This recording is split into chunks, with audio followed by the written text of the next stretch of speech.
নমস্কাৰ।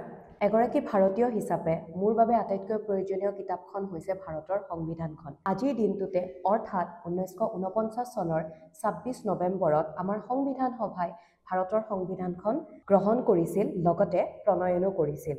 কিন্তু 1950 চনৰ 26 জানুৱাৰীত এই সংবিধানখন কাৰ্যকৰী কৰা হৈছিল। তথাপিও সংবিধানৰ কিছুমান প্ৰভিজন যেনে নাগৰিকত্ব, নিৰ্বাচন আয়োগ আদিৰ লগত জড়িত বিভিন্ন আৰ্টিকল 26 নৱেম্বৰৰ দিনাখনে কাৰ্যকৰী কৰা হৈছিল।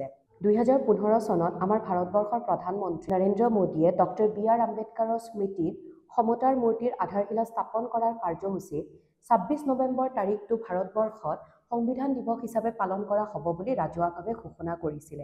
ইয়াৰ আগলৈকে 26 নৱেম্বৰ তাৰিখটো আমাৰ ভাৰতবৰ্ষত ৰাষ্ট্ৰীয় আইন দিৱস অৰ্থাৎ নেশ্যনেল ল ডে হিচাপে চেলিব্ৰেট কৰি অহা হৈছিল। সংবিধান সভাই 1950 চনৰ 24 জানুৱাৰীত আমাৰ এই সংবিধানখনত স্বাক্ষৰ কৰিছিল। এতিয়া আপোনালোকে মোক কমেণ্ট ছেকশ্যনত জনাব যে সংবিধান সভাৰ কিমানগৰাকী সদস্যই এই সংবিধানখনত স্বাক্ষৰ কৰিছিলে। ধন্যবাদ।